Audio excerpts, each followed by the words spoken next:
अपनी दीदी से मिलकर के आया हूँ। अभिषेक जी मेरे साथ हैं। हमें याद है जिस समय निष्पक्ष चुनाव हुआ, दीदी यहाँ की मुख्यमंत्री बनी और आज हम लोगों को सबको मिलकर के जो इलेक्शन में बेईमानी हुई है उसके लिए खड़ा होना पड़ेगा। ईमानदारी से इलेक्शन जब हुआ, इलेक्शन कमीशन ने जब इलेक्शन कराया तो वो जीती। और इस बार जो मल्टी लेयर माफियागिरी हुई है इलेक्शन में, कोई कभी सोच नहीं सकता था कि इस तरह की बेईमानी Bharatiya Janata party, election commission, उनके संगी साथी, खुफिया लोग, अंडरग्राउंड लोग मिलकर के इस तरह का चुनाव करेंगे। अभी तक तो हम ये सुनते थे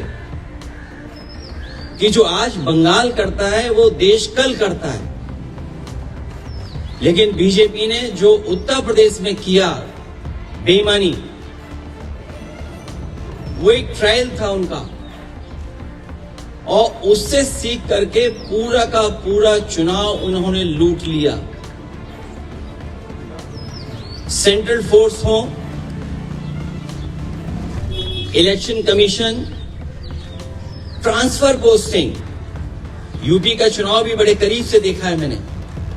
न जाने कितने अधिकारियों की हम शिकायत करते थे, न कभी डीजीपी हटा, न कभी चीफ सेक्रेटरी हटे, न कोई डिस्ट्रिक्ट का अधिकारी हटाया उन्होंने। लेकिन जब बंगाल का चुनाव हुआ, पूरा का पूरा स्ट्रक्चरली उन्होंने अपना बनाया और उनको निर्देश दिए गए कि आपको चुनाव हराना है। आप में से बहुत सारे साथी होंगे, अब तो फोर्स के कई लोगों को 15 दिन की छुट्टी दी है, लीव। इतनी छुट्टी कभी सेंट्रल फोर्स को कभी नहीं मिली। अभी सुना है कि 15 दिन की छुट्टी दी गई है। और जिस तरह का व्यवहार यहां हो रहा है पॉलिटिकल वर्कर के साथ, पार्टी ऑफिस के साथ, हम लोग भी सरकार में आए और सरकार से गए, कभी कभी किसी वर्कर, पॉलिटिकल वर्कर के साथ इस तरह का व्यवहार नहीं हुआ। चाहे हमारे साथी अभिषेक हों, आदरणीय दीदी हों, उनको सिक्योरिटी की थ्रेट हो, जिन्होंने इतनी सेवा की हो लोगों की, आखिरकार किसकी ताकत की वजह से ही कर रहे हैं। और मैं तो वो तस्वीरें दिखाना चाहता हूं जो कभी यूपी में तस्वीरें बनी थी इलेक्शन में। ये शायद तस्वीर आपने सबने देखी होगी, ये तस्वीर तो देखी होगी आपने। इससे ज्यादा भयानक काम यहां हुआ है। अगर बुलेट्स के डरा करके वोट डाला जाएगा तो कौन जीतेगा? आप बुलेट से डरा रहे हैं वोट के लिए, और इलेक्शन कमीशन निष्पक्ष नहीं है, बीजेपी के सहारे पे काम कर रहा है। जब बाई इलेक्शन उत्तर प्रदेश का हुआ था, मैं लोकसभा में अपने सभी मेंबर्स को लेकर के, कफन लेकर के गए थे हमारे सांसद, और इसलिए लेके गए थे कि स्पीकर को दे दें जिससे कि इलेक्शन कमीशन तक ये चला जाए, क्योंकि हम लोगों ने कहा कि इलेक्शन कमीशन ही मर गया है। और ये बात हम यूं ही नहीं कहते थे ये तो पहली तस्वीर है।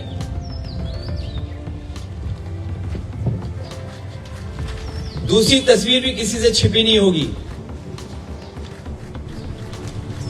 ये दूसरी तस्वीर भी नहीं छिपी होगी किसी से।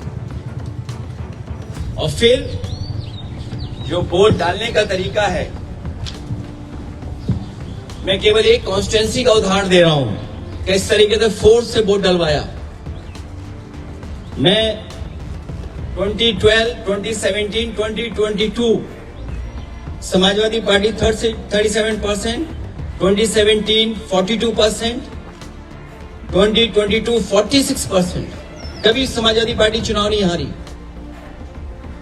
और बीजेपी 29%, 37%, 30%।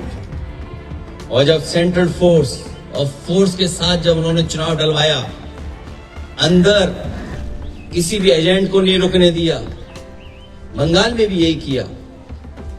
कि जो पॉलिटिकल पार्टी के पोलिंग स्टेशन के अंदर जो एजेंट्स होते हैं उनको धमकाया, डराया और न जाने क्या क्या तरीका अपनाया होगा।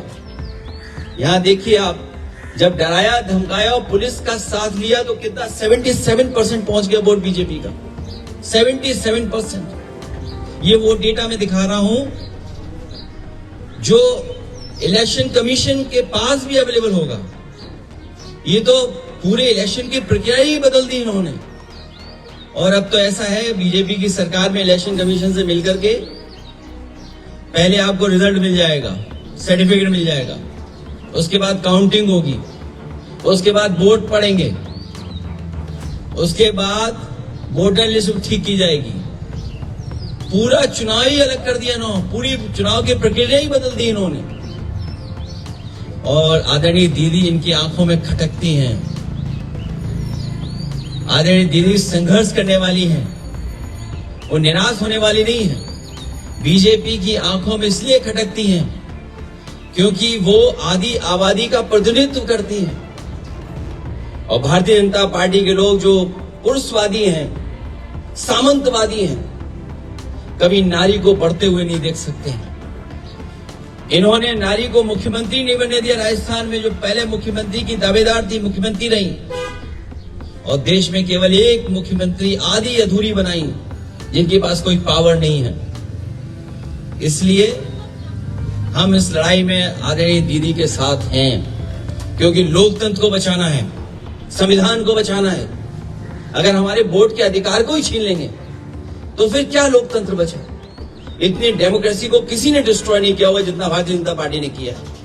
और भारतीय जनता पार्टी पावर के लिए, अपनी ताकत के लिए किसी भी सीमा तक जा सकती है, कोई भी कानून नियम तोड़ सकते हैं। और उत्तर प्रदेश में हम लोगों ने बड़े करीब से देखा, वहां पर ये जो करते थे वो यहां पर किया है। अखिलेश जी, आप कह रहे थे इलेक्शन कमीशन बीजेपी के साथ मिलजुल के ये सब किया, लेकिन आप लोग रोकेंगे कैसे सर? हर जगह से आप लोग वोट चोरी का शिकायत तो कर रहे हैं, लेकिन रोकेंगे कैसे? मुझे उम्मीद है कि देश की जनता इसके बाद जाग जाएगी। जो बंगाल में हुआ है, जो बंगाल को सेंट्रल फोर्स से, क्या आप कल्पना कर सकते हैं कि 3 लाख सेंट्रल फोर्स भेजी गई और चिन्हित करके अधिकारियों को पोस्ट किया गया? सुनने में तो यह भी आया कि अधिकारियों को लालच दिया गया है कि चुनाव जिता दो तो हम आपको अच्छा पद देंगे। और आप यकीन करना, देख लेना, आप जो यहां से चुनाव करा करके जा रहे हैं अधिकारी बड़े, कुछ न कुछ लाभ का पद पाएंगे। हम लोगों को उम्मीद है कि हम लोगों को जनता के बीच में जाकर के जगाना पड़ेगा उनको। सर, बीजेपी का कहना है ममता बनर्जी के बाद आप एक आगे, उत्तर प्रदेश में नेक्स्ट ईयर इलेक्शन है, उनका कहना है कि आप एक आगे।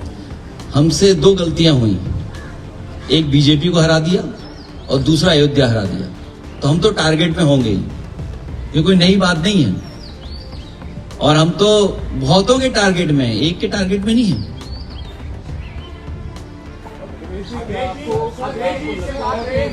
यहाँ पर बीजेपी की तरफ से कहा जा रहा है, चुनाव आयोग की तरफ से कहा जा रहा है कि ये यहाँ निष्पक्ष तरीके से चुनाव हुआ, निष्ठा मुक्त चुनाव हुआ, इस वजह से इस तरह की प्रतिक्रिया है। भारतीय जनता पार्टी सोम पपड़ी की तरह झूठ की लेयर है। सोम पपड़ी खाई कभी? एक लेयर के ऊपर दूसरी लेयर झूठ की चढ़ा देते हैं लोग। और आपको तो मैं ये कहता हूं ना, सब वीडियोस आर्काइव में पड़े हुए हैं।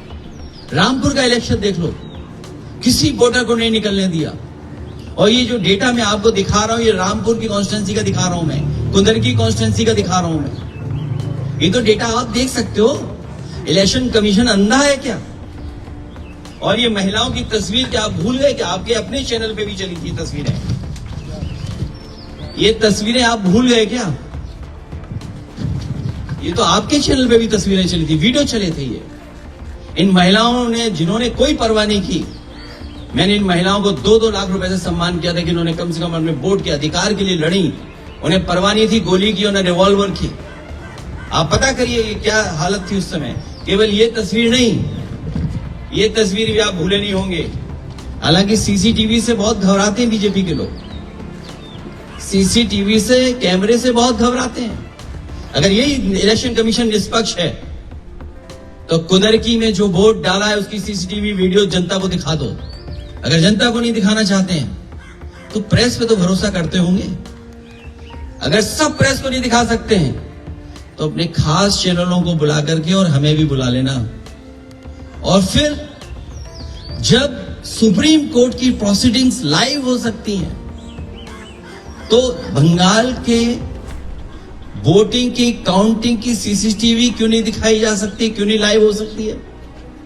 कम से कम जनता में तो संदेश जाए, जो लोकतंत्र है वो मजबूत होगा।